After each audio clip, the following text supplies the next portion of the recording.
Blackheads, medically called open comedones, are not dirty pores, but the visible end result of a clogged follicle process that develops slowly and responds best to steady, low irritation habits. Each pore is the opening of a hair follicle. The follicle wall is lined by skin cells that mature and shed continuously. Sebum, skin oil, flows through the follicle to the surface, and when shedding becomes uneven, sticky, or excessive, those dead cells mix with sebum and compact into a plug. If the pore opening remains open to air, the surface of that plug oxidizes and darkens, which is why it looks black, even though the material inside is often pale and waxy.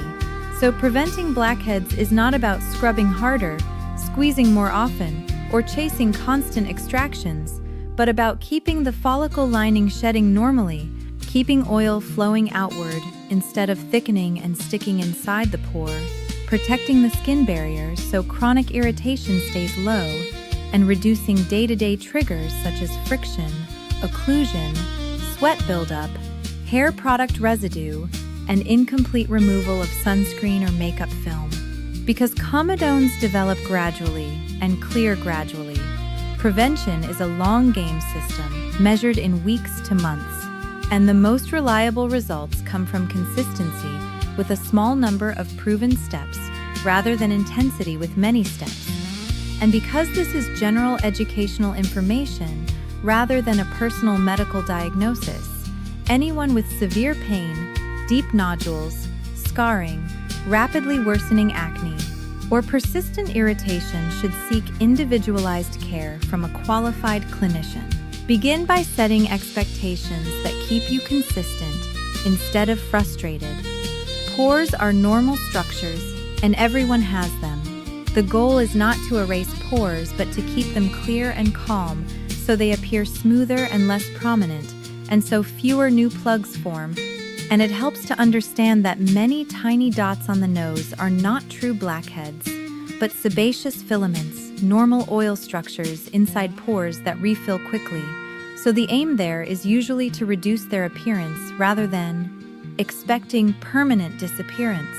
Repeatedly stripping or squeezing them often irritates the pore opening and can make pores look larger and more obvious, which is the opposite of what you want.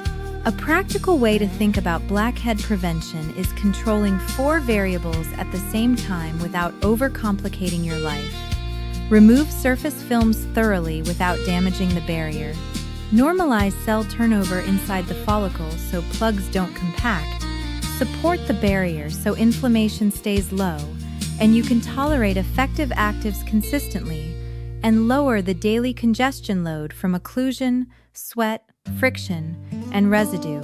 The foundation begins with cleansing done correctly, because blackhead-prone routines typically fail in one of 2 ways: under-cleansing that leaves films behind, or over-cleansing that strips the barrier. Both can worsen congestion through different mechanisms. Under-cleansing leaves behind sunscreen, long-wear makeup, setting sprays, thicker moisturizers, environmental particles, and sometimes hair product residue. Those films behave like a sticky layer at the pore opening, trapping sebum and dead cells and encouraging plugs to compact.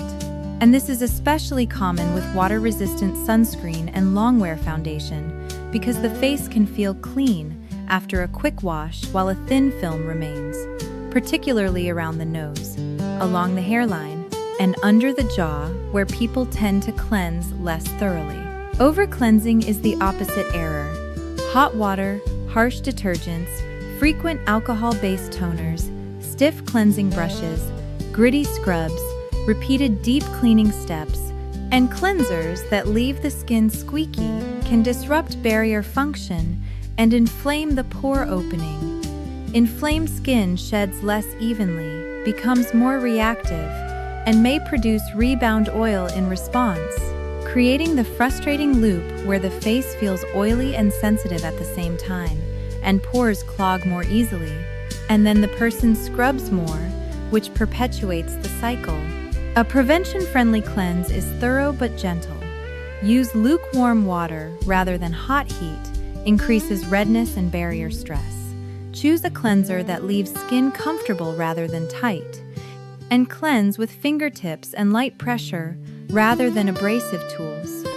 Massage the cleanser for about 20-30 seconds, focusing on blackhead-prone zones such as the nose, sides of the nose, chin, jawline, forehead, and any area that tends to feel bumpy. Then rinse thoroughly.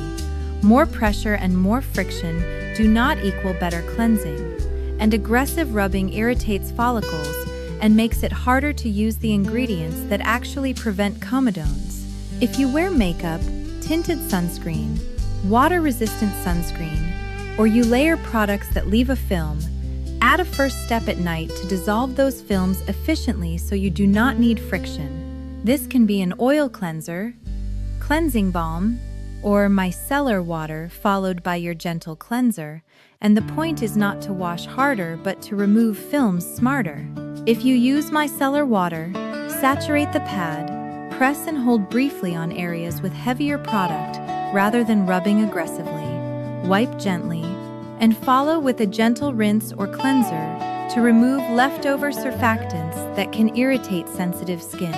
If you use an oil cleanser or balm, apply to dry skin, massage lightly, then emulsify with water until it turns milky and rinses clean, followed by your regular cleanser, because residue left behind can contribute to congestion for some people, particularly around the nose, chin, and hairline. Avoid building your routine around gritty physical exfoliants, harsh brushes, rough washcloth friction, or frequent alcohol toners, because repeated micro-irritation around pores inflames follicles and disrupts orderly shedding. Skin may feel smoother briefly after scrubbing, but the longer-term cost is often increased sensitivity, more visible texture, and reduced tolerance for the proven ingredients that prevent blackheads. Morning cleansing should be individualized. Cleanse in the morning if you wake up oily, sweat at night, used heavier products before bed, or consistently see clearer pores with a gentle morning cleanse. If your skin is sensitive or easily irritated, a water rinse or very mild cleanser may be enough, as long as your evening cleanse is thorough and consistent, because the evening cleanse is the one that must reliably remove sunscreen and environmental film. The second pillar is barrier support through moisturizer, even if you are oily, because skipping moisturizer often backfires. A dehydrated, compromised barrier becomes more reactive, sheds unevenly, and tolerates effective pore-clearing actives poorly, and reactive skin can clog more easily. Barrier support is not just comfort, it's prevention biology, because stable, comfortable skin is more likely to shed normally and less likely to develop chronic low-grade irritation that makes pores look larger and texture look worse. Choose a lightweight moisturizer that feels breathable rather than waxy. Ingredients that commonly support barrier function include glycerin for hydration, ceramides for barrier lipids, panthenol for soothing support, hyaluronic acid for water-binding hydration, and in many people niacinamide for barrier resilience and reduced redness. Apply a thin layer after cleansing, ideally while the skin is slightly damp, to reduce water loss. If you get shiny easily, choose gel cream or light lotion textures and keep the layer thin so you don't leave a heavy film on blackhead-prone zones. Moisturizing improves consistency. When your skin feels calm and comfortable, you're less tempted to chase harsh, deep cleaning and more likely to maintain a plan long enough to see results. The third pillar is daily sunscreen. Broad-spectrum SPF 30 or higher reduces UV-driven inflammation and long-term collagen breakdown that can make pores appear more prominent over time. And sunscreen is essential if you use exfoliating acids or retinoids, because those can increase sun sensitivity. Consistent sun protection can also reduce uneven tone and lingering marks that make texture look worse. Apply sunscreen generously, Many adults need roughly 2 finger lengths for face and neck. Spread it evenly and reapply during extended outdoor exposure.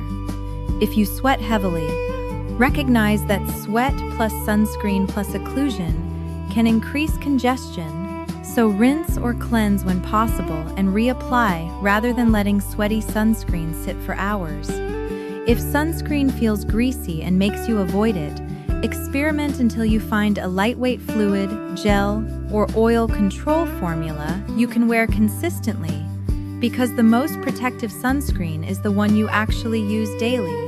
Once cleansing, moisturizing, and sunscreen are stable, the core of prevention is 1 or 2 evidence-based actives used patiently and correctly at a frequency your skin can tolerate long-term. For most people, the strongest tools are salicylic acid, BHA, and a topical retinoid, introduced slowly enough to avoid chronic irritation.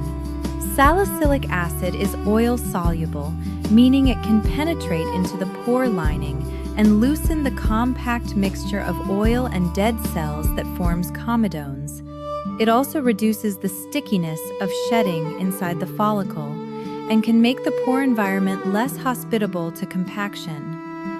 For prevention, a leave-on salicylic acid product in the 0.5% to 2% range is commonly used, but success depends on sustainable frequency rather than maximum strength. Start 2 nights per week for the first 2 weeks, then increase to 3 nights per week if your skin remains comfortable, and only move toward every other night if needed and well tolerated. Apply at night to clean. Completely dry skin. Damp skin can increase stinging. Then moisturize.